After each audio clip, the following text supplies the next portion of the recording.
A desert valley with no buildings and more royalty than some entire countries.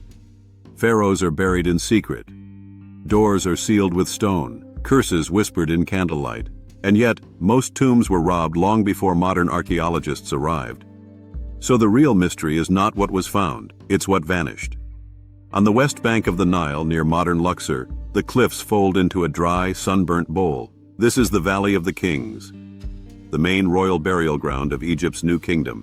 No pyramids here, no giant statues announcing a king lies beneath, just rock, heat, and silence. And under that rock, corridors that descend like swallowed staircases, walls painted with starry ceilings, gods with animal faces, and spells meant to guide a dead king through the night.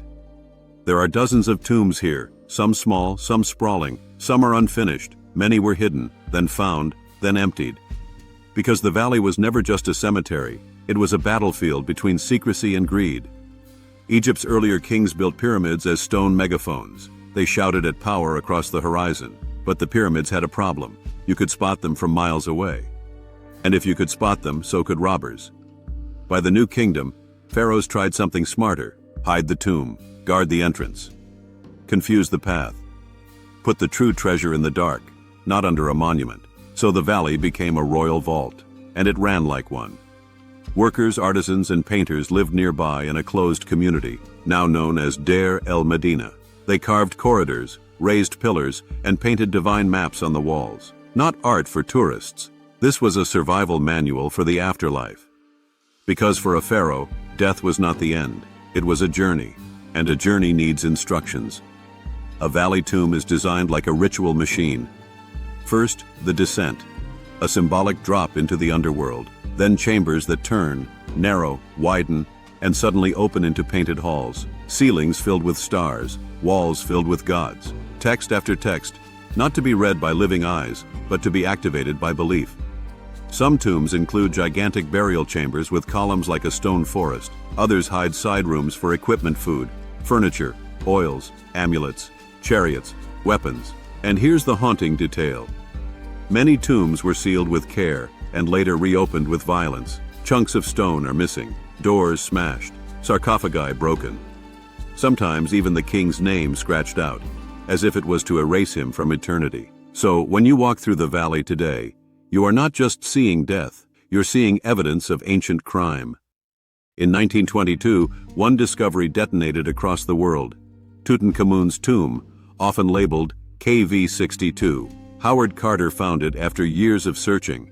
And what made it shocking was not its size. It was the opposite. It was relatively small, but it still held an avalanche of objects: gilded shrines, a solid gold mask, furniture, chariots, and ritual items stacked like a time capsule. The valley had been picked over for centuries, yet here was a tomb that still felt intact, and that success created a new obsession. If Tutankhamun survived the robbers, what else might be hiding? The valley is full of tomb numbers like a code: KV1, KV17, KV62, each one a door to a different chapter, and some chapters still have missing pages. Here's the part most people don't realize. The Valley of the Kings is not a complete puzzle, it's a living dig site. New tombs have been found in modern times, including massive complexes like KV5, linked to the sons of Ramesses II, a reminder that the valley can still surprise you. And then there's the big question that keeps resurfacing like a phantom in the sand. Are there still undiscovered royal burials? Not tourist tombs, not minor nobles, royal burials. Some theories point outside the valley to hidden caches, because priests, trying to protect royal mummies from robbers, sometimes moved bodies into secret reburials. So, the valley became something stranger than a cemetery. It became a shell game. We know many pharaohs existed. We know many were buried. But not all have been matched confidently to their original resting places. Which means the valley is not only about what's underground. It's about what was moved, stolen, or deliberately hidden. So maybe the Valley of the Kings is not Egypt's greatest collection of tombs. Maybe it's Egypt's greatest collection of disappearances. Because if most tombs were robbed, and some kings were moved, and some chambers are still unexcavated, then the valley isn't a museum. It's an unanswered question carved into a mountain. And here's the final thought. If a tomb was designed to protect eternity, what does it mean when eternity gets stolen? Was the valley defeated by grave robbers? Or did it hide something so well we still haven't found it?